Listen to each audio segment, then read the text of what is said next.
Man, how awesome is power, especially in video games, especially when it's godlike. Not necessarily a god like Kratos in God of War 2 or Smite characters, for example, but the games where you actually play the role of God. You play God, not play as a god.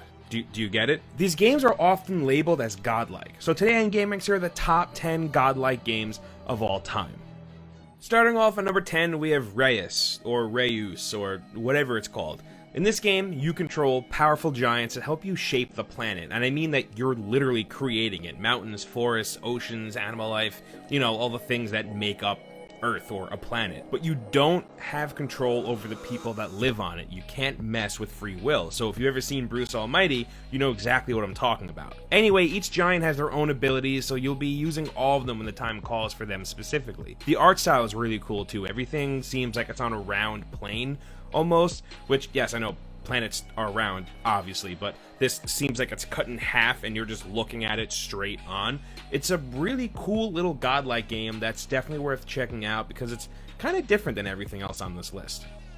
And real quick, at number 9, we're going to talk about Pocket Gods. Y'all remember this silly little mobile game where you managed a little island filled with little minion-like dudes and they're there just for you to like mess with, pretty much? You can pick them up and drop them, smite them with lightning, turn on anti-gravity. There's a ton of different ways to mess with these little guys. It's also technically episodic, and there's almost 50 episodes now, so there's more than enough content for you if you do actually decide to jump in and play, which I think you should because it's a neat little mobile game, and I don't think we play enough mobile games, honestly.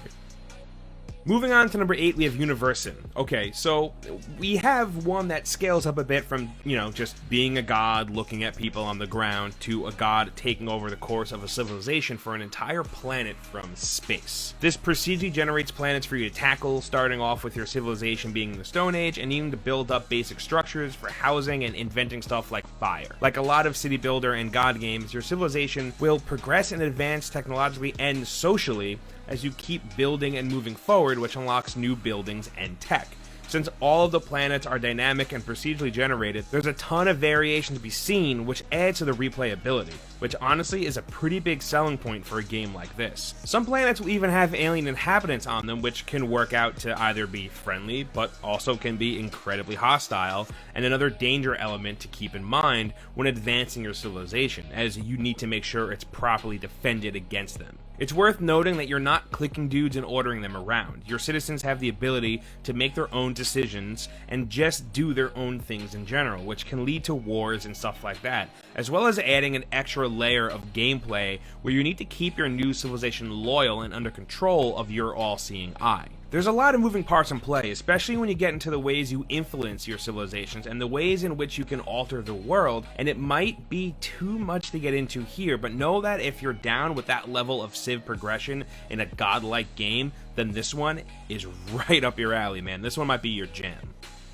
At number 7, Rise to Ruins is an interesting one because it sort of blends the god game design with survival elements while also being kind of a city building strategy game. Yeah, that's a lot, I know. Billing itself as a godlike village simulator, it gets weird by trying to make something in the vein of ActRaiser and Black and White, while at the same time including things like tower defense and other unconventional elements in an effort to really mix up the genre. That said, a lot of what you're doing is village management, which is what you're going to have to do to make sure you're able to build up proper defenses to protect your village from a monster horde that comes at night, while you continue to build up defenses and expand your village in the daylight hours. Your godlike powers, however, allow you to do stuff like blast enemies from above, pick up and move objects and creatures, alter the terrain of the world, heal your villagers, change the rate of your resource growth, stuff like that. While it's not a traditional god game in the strictest sense, it's still in that arena, and even more so when you dip into the game's optional sandbox mode, where you can just kind of do whatever you want, including stuff like messing with the weather and time of day, edit the map, spawn monsters and villagers wherever,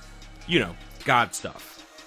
And at number 6, From Dust is made in that classic god game mold to the point where a lot of people have described it as a spiritual successor to the classic god game Populous. Like other games in the genre, you're watching over the world from your godlike first-person view on high, and you can manipulate the environment to save and protect a nomadic tribe on the planet from various hazards and threats. while also helping to guide them toward things that will help them find their lost knowledge. You're able to manipulate the environment by physically altering terrain with different types of matter in real time. For example, you could pick up a bunch of earth from one area and drop it over in the water between a beach and an island to create a land bridge, or dropping water on lava to create stone, stuff like that, while also paying attention to how other elements interact. So let's say your new land bridge doesn't completely erode by moving water before your tribe makes their way to safety, stuff like that. In addition to general terrain manipulation, you could also guide nomads to totems to build out new villages and whatnot. You also get a lot of the god game trappings that make games like Populous and even City Builders fun and interesting.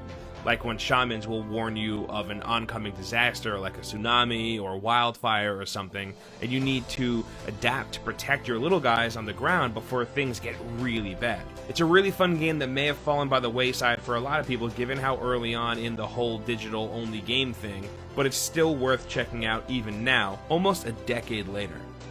At number 5, okay, so Universe Sandbox is kind of a weird one. At its core, the game is a pretty impressive space and gravity simulator, to the point where you could consider it more of a piece of educational software than a game when used as originally intended. But I mean, we're not using it as intended though, are we? Yeah, if you're some kind of nerd, you can just accurately simulate any number of preset and default star systems, but if you're a cool guy who doesn't follow the rules, then the game really opens up to you, allowing you to basically play God and create your own star systems and orbits and all of that. And if you wanted to, you can ramp up those orbital speeds until everything just goes haywire, resulting in being able to just throw planets off into the unknown regions of space, or even like simulate things like the collision of the Milky Way and Andromeda galaxies. You know, just to see what would happen, just because screw it, why not? On top of that, the game now has VR support, so you can get even more intimate with the absurd and ridiculous possibilities. And honestly, not a lot of God games take you to the cosmic scale like this one, so it's probably worth checking out if you're into space in general. And number 4, dude, the Dungeon Keeper series is one that I really miss. These games were an absolute blast. There was a third one in development, but it was unfortunately cancelled. Anyway, Dungeon Keeper's title kind of explains it all. You're the keeper of a dungeon, and you're trying to build up your dungeon and become powerful enough to take out rival dungeons in other realms, and to defeat the heroic forces that are hell-bent on stopping you from taking over the world. There's a lot to put into this. You have to make sure your imps are working around the clock to clear out more space for your overgrowing dungeon, while also mining gold, which you use to expand your dungeon. Building new rooms and recruiting new types of monsters, you have to make sure your monsters are happy too, because if they aren't, they will wreck your dungeon before deserting you. So you have to make sure you have a good food supply and have something set up to entertain them and keep them happy. There will be raids as well. Heroes will break down the walls, make their way into your dungeon, and trying to destroy it and steal your treasures, and you have to send your monsters after them to take them out. You are in total control, with your cursor being a creepy little hand that you can use to pick up and move around monsters, or you can smack them around to make them work faster. So you're totally in control of everything. You are the dungeon god, and the only way to further build out your dungeon and take over the world is to rule with an iron fist. Coming in at number 3, The Sims is a weird one because you're like half playing a god role. Well, actually, maybe it's full-on god because you can kind of create life and you can kind of end life as well, so I don't know. Anyway, y'all know what The Sims is by now. You create yourself a sim or a family of sims and you guide them through their life, hopefully doing a better job than you've done with your own. It's you that makes their decisions. Yeah, they can make their own sometimes, like if you don't let them use the bathroom, they'll still go, just, you know, on the floor. You pick their job, their schooling, who they do and do not like, and who they'll eventually marry if you decide they're deserving of that, I guess. And honestly, it's insanely addicting, which is really odd that a game about walking someone through their life is addicting and possibly more fun than doing it for yourself. But of course, in a game where you're in control of someone's life, it can get pretty dark. You can ruin your sim if you choose to, making life utterly horrible for them if you just really wanted to do that. You can also just straight up kill them by dumping them in a pool and removing the ladders so they drown, or building a 4-walled structure, putting them in there, removing the door, and then set off fireworks to have them die in a fiery wreck. Yeah, dude, like I said, this game can get super dark if you want to go in that direction.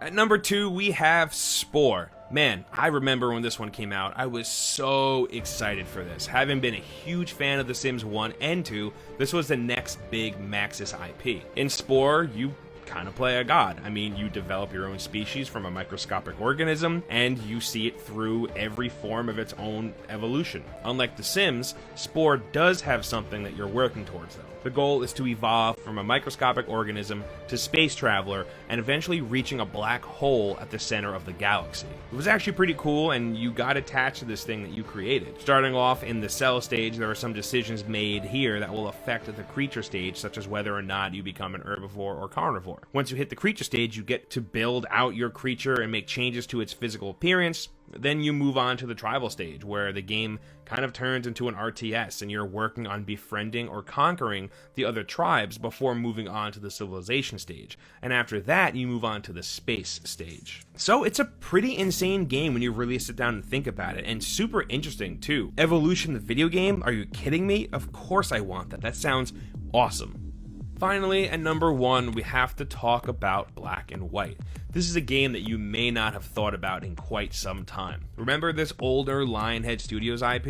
In this game, you are literally playing a god who rules over the people that inhabit a series of islands. Lionhead was super into the idea of good and evil and how your actions affect the world way before Fable ever released. Here, the game world is affected directly by how you act, and you have an avatar creature who interacts with the people of the islands, and how you treat that avatar will determine not only how they look, but also how they act. So they're kind of like a physical representation of you or product of you, with them starting out small and growing as you become more and more powerful. You have to physically teach it how to act as well, how to fight, what and when to eat, how to act towards the people, and you do so with a reinforcement learning system. If the creature does something you don't like, you give it a slap. And if it does something good, you can pet it to reinforce good behavior. Definitely not a mechanic that aged that well. Playing Black and White is actually close to impossible now, seeing that there isn't a digital edition out there, and you need the physical discs to actually play it. I'm pretty sure Microsoft owns the IP, and they haven't done anything with it yet, so the only way to play it now, unfortunately, is by having the discs or piracy, which is something that we straight up do not at all condone. So hopefully Microsoft makes this available sometime in the near future.